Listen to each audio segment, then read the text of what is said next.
y vamos aunando todos los espacios. Vamos a hablar de las inversiones. Hace un rato hablamos del tema trabajo, de la forma de mejorarlo en el Ecuador. Así que arranque usted, por favor, Mauricio Salem.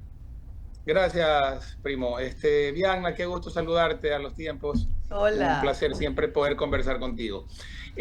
Bueno, vemos que el presidente ha hecho una gira, por los medios nos enteramos de acuerdos preliminares que van llegando en función de la inversión que podría llegar al Ecuador. Tú sabes bien, como miembro de un gabinete anterior, que a veces estas buenas intenciones luego vienen los aterrizajes a las mismas y muchas veces se quedan en papeles. ¿Y qué hay que hacer después de esta gira? ¿Y qué crees tú de lo que has escuchado? ¿Qué es lo más importante, lo más positivo y qué es lo que debería hacerse después para que esto efectivamente llegue al Ecuador? Porque siempre las intenciones en los viajes terminan quedando en intenciones. Buenos días. Gracias, buenos días, saludos. Cáustico, Mauricio desde el exterior. Bueno, un poco para los que nos escuchan, la gira internacional presidencial comenzó el 24 de abril y durará hasta el día 9 de mayo, una gira bastante larga, una de las más largas estaba revisando de la historia reciente del país, y una gira bastante interesante porque, como bien dice Mauricio, primero por la diversidad y la estrategia de los países visitados, su duración y más que nada por el objetivo. No ha sido una gira netamente diplomática, sino, como comentaba Mauricio ahora, de búsqueda de inversiones.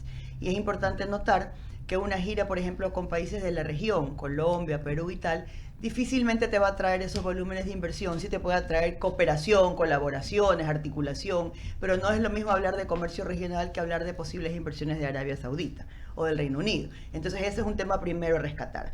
En ese sentido, los países están interesantes o han estado interesantemente seleccionados: Emiratos Árabes Unidos, Arabia Saudita, Israel, Reino Unido y Francia. Si vemos el PIB de esos países, es claramente obvio lo que debemos entender, y es atraer inversión extranjera, pero en ligas de verdad grandes, con países que también tienen una preferencia por la calidad de los productos y dimensión de las inversiones. Eso es muy diferente que una industria digamos latinoamericana o regional. Entonces, en ese sentido, también comentar que han sido 12 funcionarios de gobierno de alto nivel, entre seguridad, ministerios estratégicos, pues obviamente la Cancillería y otros muy representativos que han acompañado esa comitiva.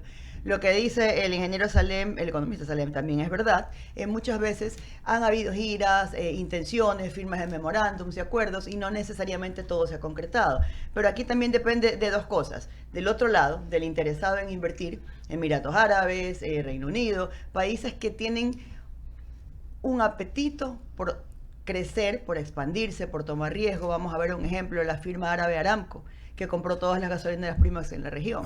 Ellos no van por poquito, van por mucho. Y eso es lo que necesitamos ahora. Entonces, un destino como Ecuador para un país tan grande como los mencionados no es tan grande. Sí es posible, y para nosotros es enorme. Eso del lado de ellos. Y ahí, Bianca, disculpa que te interrumpa, ahí es donde quería justamente aterrizar la pregunta. ¿Qué puede ser interesante para ellos en un país donde el código laboral es complejo, donde la restricción a las inversiones privadas son una máxima dentro de nuestras leyes, y donde hay un impuesto a la salida de divisas que encarece definitivamente la operación? Tú sabes que en las visitas generalmente se dice, sí, está bien, tenemos la intención, y tú vendes al país de una manera que a veces en la realidad no existe, porque en la vida pública tú tienes otra visión que lo que pasa en la calle. Entonces, ¿qué podría ser interesante para ellos poder llegar al Ecuador, o qué se necesitaría hacer para poder aterrizar esas inversiones? Yo creo que es una pregunta bien interesante porque me permite hacer una distinción mía, esta no es académica, muy peculiar, entre empresario e inversor.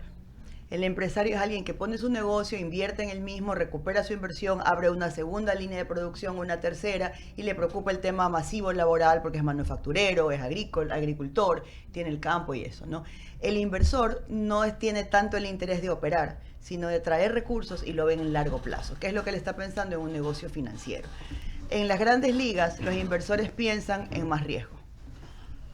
Aquí tenemos la idea del riesgo país y que somos un país de alto riesgo y por eso invertir es difícil o conseguir recursos es difícil. Sí, para los de aquí, porque estamos en riesgo ecuatoriano con inversión ecuatoriana en escala de liga ecuatoriana. Pero si yo soy de Emiratos Árabes y tengo el Banco Árabe a mi disposición y opero en 100 países en el mundo, mi riesgo ya no es el riesgo país. Mi riesgo de comprar las gasolineras o mi riesgo de invertir en un país como el mío, como Ecuador, digamos, como el nuestro, es muchísimo menor porque a mí un banco mundial o mi propio banco árabe me juzga por mi riesgo de haber invertido o tener un patrimonio, un portafolio de 100.000 millones de dólares. Entonces, el riesgo de Ecuador en un proyecto petrolero es diminuto. Personalmente, yo he estado en negociaciones internacionales con el DFC, IFC, el multilaterales, con grupos extranjeros que son los que yo represento para estos proyectos, y he visto negociar tasas de 3-4% para Ecuador, porque no son para Ecuador. Ellos van y negocian sus 10 proyectos y uno de esos es Ecuador. No quiero decir que todo es posible ni que es facilísimo, pero que lo que quiero decir es que la visión internacional y de grandes ligas es bien distinta que la nuestra en Ecuador o en Latinoamérica, porque nosotros sí tenemos dificultades. Ahora, ¿en qué podrían invertir? Que fue tu pregunta. Yo, viendo los destinos de los que estamos hablando, hay dos como grandes líneas. Primero, nuestros productos de estrella de exportación, que creo que les vamos a comentar un poquito más adelante, me refiero a agro, exportación, acuacultura, pesca, ¿verdad? ¿Por qué? Porque esos destinos son de alto gusto, de alta calidad. No van a comer cualquier camarón, van a comer camarón premium y están dispuestos a pagarlo. O sea, la parte de comercio de exportación nuestra, que es la típica, que usualmente es un ministerio de la producción o un gobierno cuando hace visitas. Eso es lo que definitivamente es un gran destino porque nos lo van a pagar bien y en gran volumen. Porque además, esos países tienen un PIB alto y gran población, en cantidad de población. Entonces son interesantes. En el segundo o en la segunda vertiente, inversiones ¿en qué? No creo que vengan a hacer inversiones industriales, ni fábricas, ni comercio. Ese no es.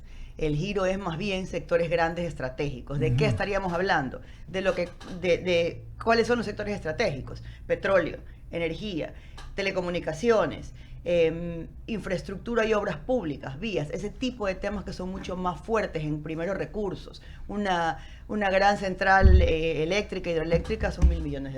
No van a venir por 100, no les representa eso, ¿no? El quinto puente. El quinto puente, sí, les tengo una listita de mis sugerencias de inversiones grandes, pero grandes son para esas ligas. Y entonces ellos no piensan tanto en lo laboral, porque para ellos es algo de largo plazo.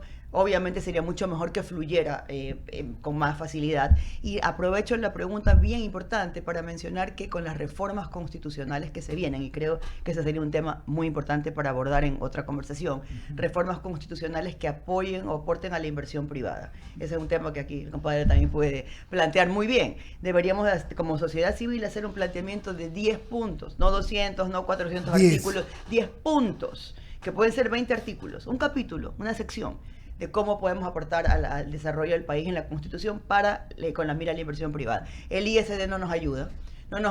¿Por qué? Porque la inversión extranjera, cuando viene para volver a salir, tiene que pagarla, ¿verdad?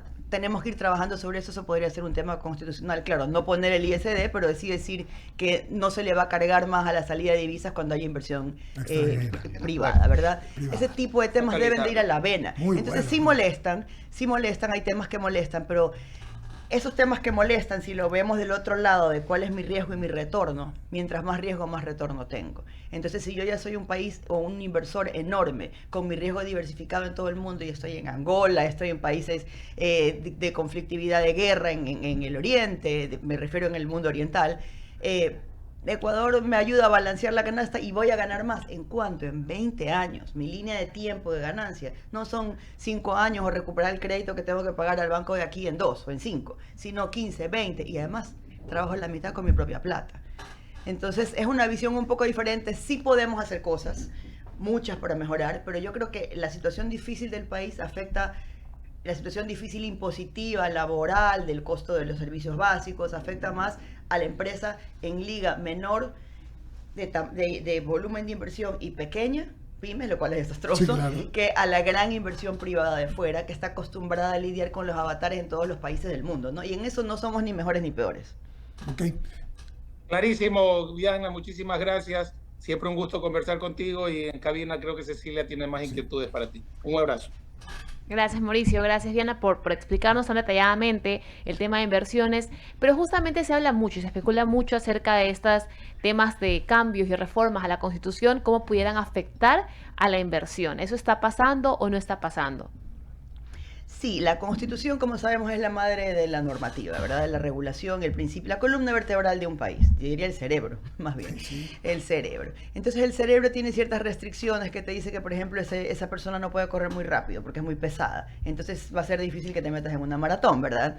Entonces, yendo por allí, lo que quiero decir es que son lineamientos, no detalles. ¿Qué lineamientos específicos tenemos en la Constitución que se deben de mejorar? Un artículo, un hito. 316, que te dice que el Estado es el responsable de los sectores estratégicos y su explotación, los mencionados, ¿verdad? Me olvidé de minería hace un rato. Claro. Que también no es menor. Minería es el segundo sector de exportación más grande del país. 3.700 millones de dólares de exportación en el 24. Este año van a subir y tenemos por ejemplo, un tip, me alejo del tema, la segunda mina con recursos comprobados más grande del mundo en plata, la tercera en cobre. Ese es Ecuador. Claro. O sea, estamos hablando de cosas gigantes. Claro. Pero ¿qué nos dice la Constitución? Que los sectores estratégicos, hidrocarburos, minería, telecomunicaciones, infraestructura, agua, energía, tienen que ser explotados privativamente por el Estado. ¿Por qué? Bajo el criterio de que esos sectores estratégicos en su gran mayoría prestan servicios públicos. La energía es un servicio público y así, ¿no? Las infraestructuras, carreteras, aeropuertos son un servicio público. Pero te dice, excepcionalmente se pueden delegar al sector privado. Excepcionalmente. A través de ese espacio pequeño de la excepcionalidad es como hemos vivido, no sé, casi 20 años, 17 años. Y se ha hecho. Y tenemos aeropuertos concesionados, tenemos vías concesionadas, tenemos puertos concesionados. ¿Qué sería mucho mejor? Una declaración en este cerebro del cuerpo, que lo haga más ligero para correr y que le diga, el Ecuador es un lugar abierto a la inversión privada, se tratará no discriminatoriamente la inversión privada de la extranjera, se propenderá a lograrla y habrá beneficios y buen trato preferente o un trato positivo a la inversión privada, por ejemplo, de largo plazo. Nada más, porque una Constitución no debe de decir nada más. Para eso están las leyes, los reglamentos, los acuerdos, las decisiones arancelarias y demás, ¿verdad? Pero si la declaración de ese cerebro es voy a hacer un organismo que corra rápido en esta dirección, entonces lo demás se va a tener que alinear. Ese concepto de excepcionalidad para la prestación de estos servicios es complicado, porque si lo que estamos diciendo es que todo tiene que ser de titularidad del Estado, porque el ciudadano tiene que ser servido por el Estado para los servicios públicos que vienen de los sectores estratégicos, es cuando cerramos el circuito y ahí nacen las famosas EPs, amigos, empresas públicas. Ecuador es de los pocos países remanentes de la región, y viene que digo de la región, estamos hablando del mundo, que todavía tiene empresas públicas que prestan servicios de manera monopólica o exclusiva. Ejemplo, la empresa pública Petroecuador. Claro. Empresas públicas de agua o digamos, aunque sean municipales, pero de gobierno, de orden de gobierno, públicas, ¿no? De agua. Son temas que no tendrían por qué ser. ¿Qué hizo Perú y el presidente Fujimori con todos sus efectos y problemas políticos que no son parte de este análisis? Cuando se reformó la Constitución de Perú, que no se reforma tampoco a cada rato. ¿Y por qué tomo Perú? Porque es el vecino, pues, ¿no? No estamos hablando de una realidad... No estamos hablando del tercer mundo ni del segundo mundo. No estamos hablando ni de Rusia, ni de, no sé, ni de Estados Unidos, sino del de que está al lado, que nosotros tuvimos el año pasado 282 millones de dólares de inversión extranjera, lo más bajo en 14 años. Y de Perú, que tiene, no sé... ¿3.000? 6.000. Inversión 6.000. 6, bueno, peor. 13.000 Colombia. 6.000. ¿Cómo podemos tener 13.000 arriba, 6.000 en el país del sur y nosotros ni 300? Sí. Bueno, el tema de seguridad nos ha golpeado muchísimo y eso es lo que tenemos que propender y me alegra que en la gira estén trabajando en la seguridad y quisiera hablar de eso también, que tiene mucho que ver con la tecnología, aunque a veces no se entienda tanto así. ¿Pero por qué? Porque estas ideas fijas, ¿qué hizo Perú? Les decía en la Constitución, reformó su Constitución con Fujimori y le puso los 3 pilares fundamentales de la economía y la política, juntos. Para hacer política vamos a respetar en la economía estas 3 cosas, estas 3 aristas o pilares. Uno de ellos, el Estado no va a ser un operador económico. No vamos a operar económicamente, vamos a regular, vamos a controlar, vamos a seguir siendo el dueño, no estoy hablando de privatización. No es que Perú vendió o se liberó de sus pozos o de su espectro radioeléctrico ni del agua, pero salió de la operación, de la gestión. Y así no tienen esas empresas. Y operan privados por concesión, por delegación, por asociación. La modalidad es indistinta, pero lo hace el sector privado. Y obviamente el control y el poder y la propiedad siguen en manos del Estado. Ese es un modelo que debiera ir a la Constitución. Salgamos de la operación económica. de los servicios y dejemos que los preste el privado con nuestro control, con exigencias y eficiencia de servicios, con indicadores, con monitoreo, pero que el que sabe operar iba a poner plata, porque el tema de la operación de los servicios y las actividades de gobierno o de públicas requiere mucha inversión. Tú tienes que invertir para mantenimiento, no es solo construir una carretera, es que salen baches, Claro. es que se hacen fisuras, es que Claro. necesitas ampliar la carretera, necesitas construir un Claro. bypass, un paso a desnivel. Tenemos 1.000 millones, 2.000 millones, construimos y después ¿qué pasó? Claro. Entonces tienes que pensar que todas estas grandes explotaciones de obras y servicios requieren no solo un CAPEX, que eventualmente un gobierno X lo puede conseguir, sino un OPEX y una gestión, que es el mantenimiento y la gestión. Eso no lo vas a poder hacer porque estás ocupado con la parte política, con los problemas de los sindicatos, con miles de otros asuntos, ¿no? Eso sí lo puede hacer mejor un privado. Muchísimas gracias, Javier. Gracias, Cecilia. Doctora, ¿cómo le va? Buenos días. Usted es especialista en asesoramiento legal en materia de participación público-privada. Ha estado en la función pública. Y claro, cuando hablamos de inversiones, doctora, yo lo que digo es, ¿cómo logramos en nuestro país eso? Si tanto Petroecuador o el sistema de petróleo, telecomunicaciones, energía y minería, quizás minería un poco menos, están en manos del Estado y la burocracia es terrible. Entonces, ¿cómo logramos invertir? Porque no solamente es darle la seguridad jurídica como tal, es limpiar esa burocracia vaga, que no hace nada, que impide el desarrollo y que las empresas no crecen. Mira el caso de Petroecuador. En vez de producir más, estamos para abajo. ¿Cómo logramos eso? ¿Cómo entender o hacerle entender al inversor de afuera que estas empresas pueden ser eficientes? Bueno, se lo voy a plantear de otra manera, entendiendo el objetivo de la pregunta. Yo creo que tenemos muchos años lidiando con el tema de cómo limpiamos la burocracia, la corrupción, Sí. las ¿Cómo tramitologías, los limpiamos? procesos, y esa es una función de los gobiernos que es muy difícil de abordar. Por eso decía, Ahora, usted estuvo en la función pública. Al ¿qué? tema de las inversiones Ujú. y de que esto realmente avance y que haya inversión, por ejemplo, en petróleo, que tenemos, fíjese que nuestra balanza comercial es positiva en el país gracias a la exportación de los productos primarios. Claro. Increíble. Aunque el petróleo ha bajado. Sí, En sí. volumen, Sí. o sea, extraemos menos y exportamos menos y de paso el precio bajó. Sin embargo, la balanza, que era nuestro principal producto, se logró nivelar por la exportación privada. Voy a decir algo medio fuerte. Dele. El establishment existe en todas las estructuras que no son tan óptimas de gobierno, que no son todas, pero en aquellas que no lo son, porque ese establishment le conviene a alguien. ¿Quién es ese alguien? No solamente es el de adentro, también hay uno afuera. Claro. ¿Cómo limpiamos eso? Porque si no el negocio sigue siendo, oiga, yo Interesante. llevo por acá. Claro, es es que real. nadie ¿Y se mueve cómo solo, se limpiamos mueve, It's eso? two to tango, it takes two to tango, dicen, ¿no? Y no son tú, son algunos más en un Claro, salón claro. de baile, más o menos. Es que todo el mundo ha aprovechado la situación. Si hay- Algunos, mire, afortunadamente no es todo el mundo, son unos cuantos todo el mundo. esos cuantos siempre han manejado el tema en el Entonces país. tú tienes Años. como un circuito, una argolla en temas claves de gobierno o de Estado, de país, porque no son del gobierno, Sí, sí, son sí. del país. ¿Cómo lo rompes? Yo creo que hay que hacer algo mucho más fácil, mucho más viable. ¿Y Y es cómo? lo que les decía hace un rato, atando los hilos, porque mi experiencia me ha llevado desde los dos lados a entender que hay cosas que no son posibles o que pueden tomar 20 años, y no tenemos 20 años. Lo que les decía hace un momento, si nosotros en la Constitución y como filosofía del gobierno y como algo que se implemente, porque preguntaba Mauricio, ok, ¿cómo lo realizas? Porque Claro. firmar acuerdos, hacer visitas es abrir la puerta. Qué bonito. Pero eso no significa que los invitados lleguen y que bailen, que coman y que pasen bien Así y que es. sea un éxito la fiesta. Quiere decir que la puerta está abierta y que has hecho una invitación muy interesante, Mm. pero luego hay que hacer efectiva la fiesta, Correcto. ¿verdad? Claro. Entonces, tenemos que lograr eso de una manera pronta. ¿Cómo podemos lograrlo? Lo que le decía hace un momento respecto de la Constitución, de la voluntad política y de hechos fácticos que así demuestren que esta fiesta está interesante. Volvemos al tema político. Si abrimos la puerta a que la operación económica estratégica pueda ser privada también, ya no tienes que ir a romper nada. Eso es otra cosa. Ya puedes permitir que haya Petróleos 1, Petróleos 2, Petróleos 3, inversión Eso en es otros otra tipos de cosa. actividades y allá ellos Solitos dice se que van los matando. desaparezcan, pero tendrán que salir a competir. Claro, y le voy a solitos poner se un van. caso de la vida real, Ujú. porque uno a veces piensa que no habla por filosofía pura del derecho, decían en mis clases, ¿no? Filosofía pura del derecho. Nadie sabía ni una clase bien difícil, era bien difícil de entender, por una cosa, pero bien enredada. CNT. Ah, claro. CNT tenía la privacidad, la autonomía, era monopólico si quieres, en la prestación de servicios de telecomunicaciones en su momento. Ya. Luego se permitió que otros entraran. Run. Dale.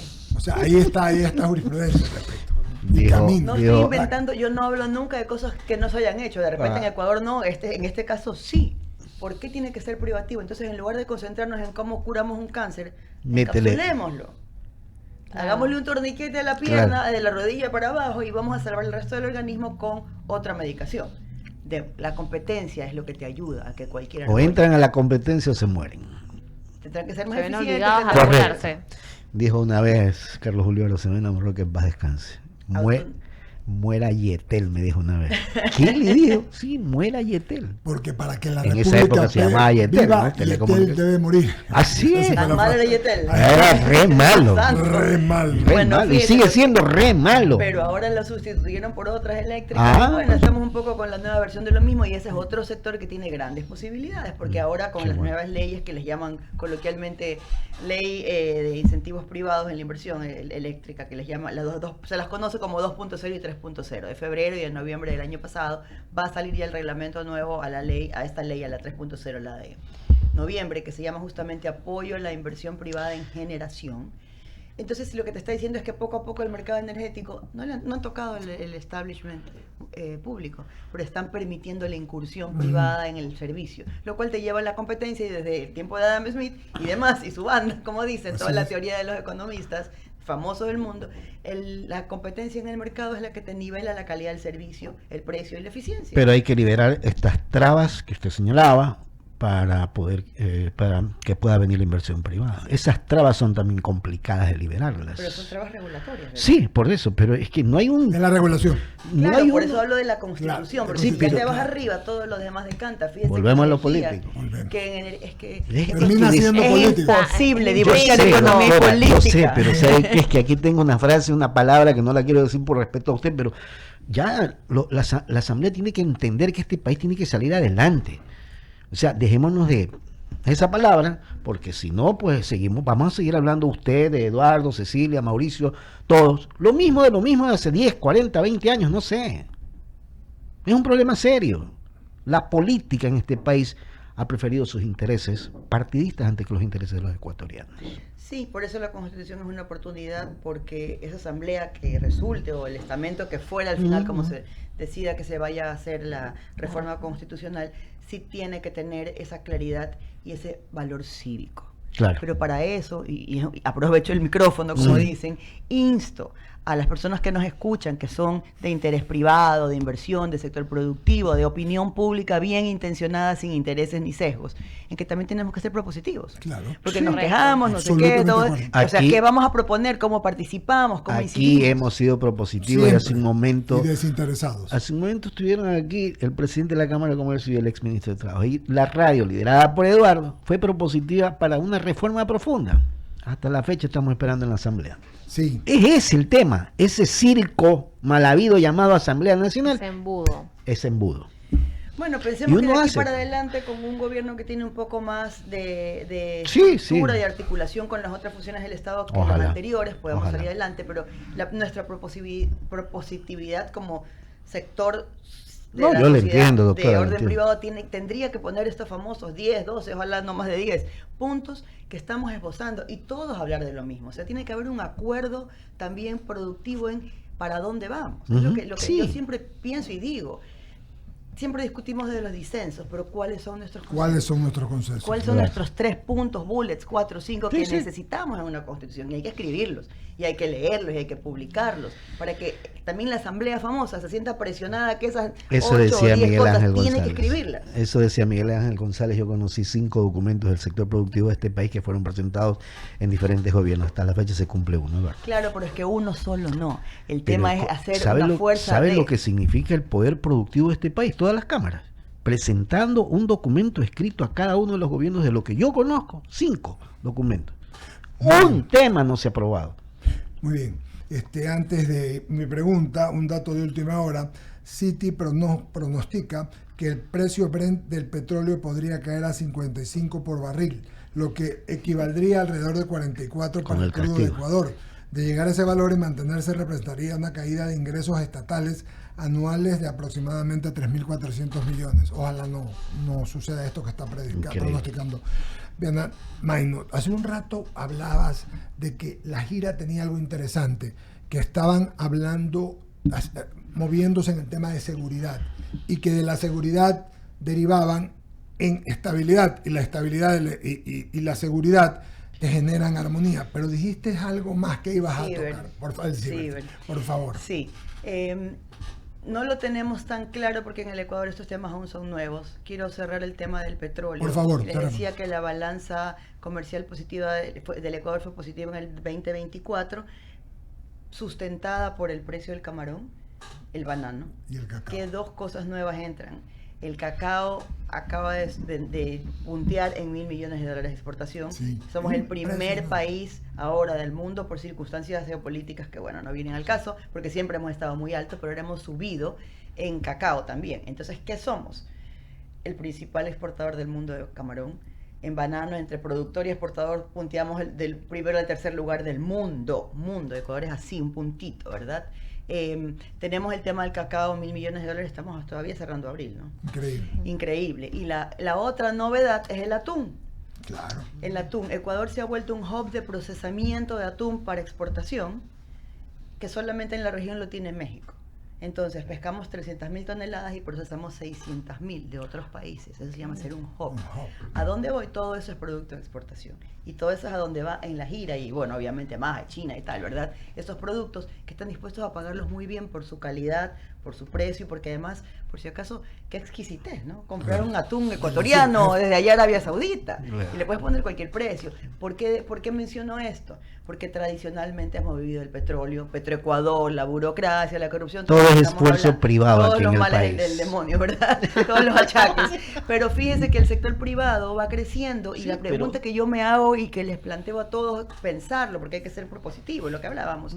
¿Cómo un grupo privado camaronero, un grupo privado productor atunero de la región, como el cacaotero, como el bananero, que tiene los mismos problemas de seguridad, del ISD, de la cuestión laboral, logra nivelar la balanza del país? Y el petróleo, que ha sido toda la vida el ítem de mayor exportación, que digamos era lo que más divisas nos atraía, va bajando, y gracias a todo este soporte privado, esa estructura privada, se nivela y sube, y estamos en positivo, y acabaremos en positivo aunque siga bajando. ¿Por qué? Porque el tema del input extra del cacao seguirá subiendo el camarón, y fíjense, esto a pesar del tema arancelario de Estados Unidos, a pesar de esas tarifas. Entonces no es menor, aquí el sector privado hace maravillas. Lo que tienes que tomar control de la economía.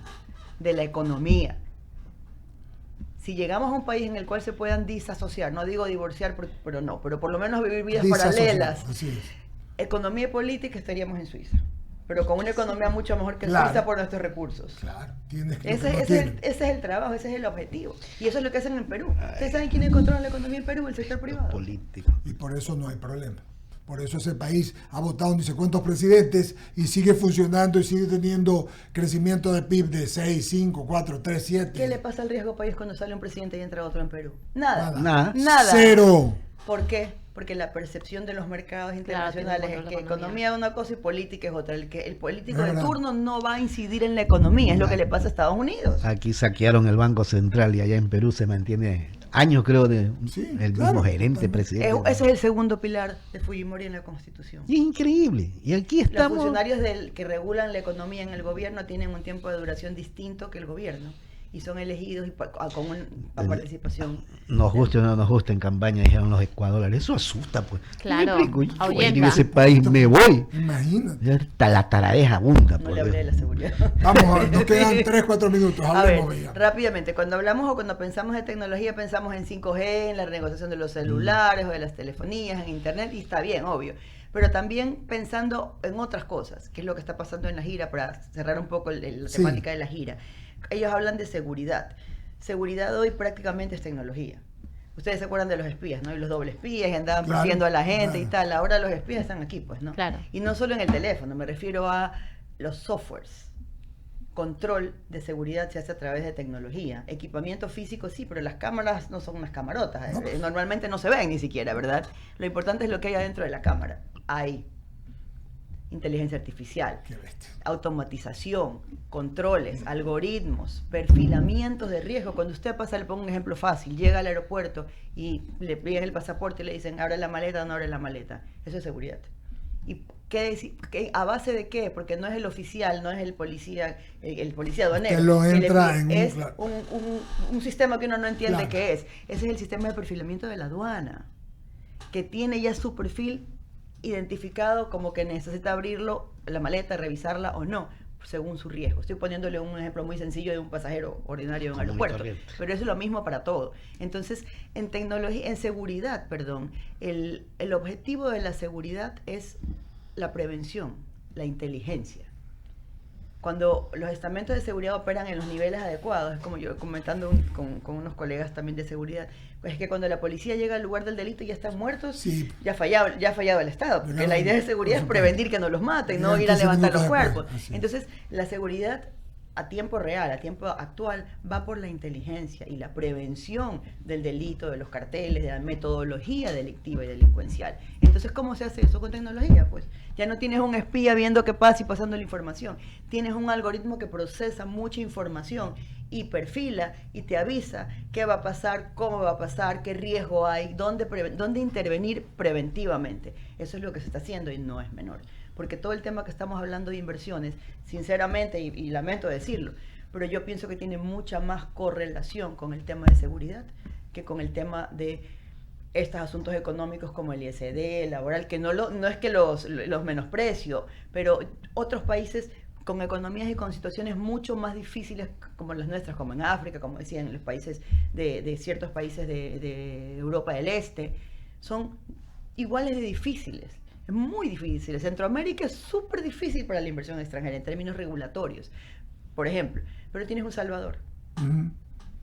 Ay, pues. ¿Qué es seguridad? Claro. Es que es seguridad. Entonces el trabajo que está haciendo el gobierno, la intención que tiene de hacer estas alianzas con países como Israel, que es muy especialista en prevención y ciberseguridad por el tema de su situación geopolítica y de seguridad nacional propiamente, eso es lo que se necesita. Porque cuando tú tienes un país que se percibe como más controlado, en el que hay mayor prevención, en el que toda esta dinámica también de malas noticias de seguridad que nosotros mismos difundimos a cada rato como ciudadanos, inclusive el WhatsApp y tal, ¿no? Mejore, vamos a tener mejores condiciones para la inversión. Porque la inversión viene a correrse un riesgo. Sabe que de repente tiene un impuesto que todo es maravilloso hoy, pero que en Latinoamérica es así. Claro. Capaz en 3 años se la cambian y el impuesto pasa a ser otro o le ponen uno nuevo. Y está listo para eso, porque sabe que en su hoja de Excel, en su modelo financiero ya tiene una línea de casualidades y otros demonios, ¿verdad? Algo más le va a pasar. Está listo para eso, pero no necesariamente está listo para una situación de riesgo, ¿no? De riesgo de seguridad, quiero decir. En eso es muy importante el trabajo que se debe de hacer. Es muy bueno este anuncio de ciberseguridad, claro, y de seguridad como tal, que yo lo veo como una sola, porque a veces pensamos los ciudadanos que ciberseguridad es que no me hackeen mis redes, que no me quiten plata de la cuenta, y sí, eso es ciberseguridad ciudadana, pero la ciberseguridad, que es un paraguas mucho más grande, tiene ciberdelito, ciberterrorismo, ciberinteligencia como pilares fundamentales, y de ahí más abajo está la seguridad ciudadana, que es el día a día nuestro, ¿no? Ese trabajo en ciberterrorismo, ciberdelito, ciberinteligencia es fundamental, y eso es tecnología, pero de software, tecnología de procesamiento de datos, tecnología que no necesariamente es de implementación y equipos. La buena noticia no es ni caro. Esa es la mejor noticia. Entonces quiere decir que si no se implementa es porque hay algunos intereses de algunos que no quieren que esto se dé. Porque realmente si no es caro y beneficia al Ecuador, es de algunos que les quieren seguir reinando, porque en tierra de ciegos el tuerto es rey. Y esa es. Esperemos que se supere, esperemos Así que se es. concreten lo Seamos que decía al positivos. principio de la entrevista, Mauricio, que se concreten estas intenciones, pero de todas, yo diría que el tema de seguridad es la gravitante, porque un país seguro, percibido como seguro, ningún país al 100%, Latinoamérica es una región de ciertos peligros, ¿verdad? Pero ese gran paraguas nos ayuda muchísimo a poder nivelar los otros problemas. Viana, gracias por estar aquí. Viana, como saben ustedes, ya lo he dicho, es abogada, es especialista en inversiones, ex ministra de Telecomunicaciones, pero sobre es una mujer además muy versada en diferentes temas y es panelista de I99. te agradezco que hayas estado aquí y nos volveremos a ver. Hay mucho que comentar, no alcanzamos a comentar la posibilidad, ya se nos fue el tiempo, con la posibilidad de un contrato, de un TLC con Emiratos Árabes, lo que sería interesante sobre todo para llevar productos no tradicionales, nuestros commodities, ¿no? Y los no tradicionales, y que ellos nos enviaran lo que dices tú, ciberseguridad y tal cosa, lo hablaremos la próxima vez. Sí, gracias. Muy bien, nos despedimos, hermano Mauricio, buen viaje, que alcancen los viáticos, Gracias. que alcancen los viáticos. Si no avisa nomás. Si no avisa, no hace. Hacerle la sí. transferencia rapidito, no se preocupe. Chequé el WhatsApp privado por si acaso durante el fin de semana. Ok. Muy bueno. Un gran abrazo. Nos topamos a la 1:30. Me parece que va a estar Otto Vera hoy día. Social Cristiano es asambleísta reelecto, hablando de lo que va a pasar en la próxima elección, la elección de la asamblea y la nueva posesión, que es el 14 de mayo, la próxima semana. Un abrazo.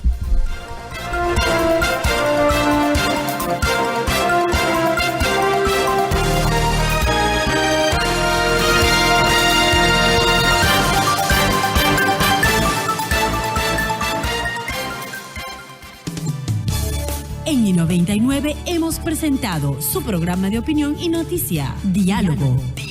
Con la veracidad e imparcialidad que nos caracteriza. Diálogo. Escúchenos de lunes a viernes. Esto fue su programa de opinión, Diálogo. Porque siempre hay un momento para un diálogo. Hacemos un corte y enseguida regresamos. Inicio de espacio publicitario. Queremos celebrar eso que la convierte en la mejor mamá para ti. Regálale una tarjeta con $30,000. Regístrate en primeromamá.com. Participa por cada $100 en consumos con tus tarjetas de crédito y débito Banco Guayaquil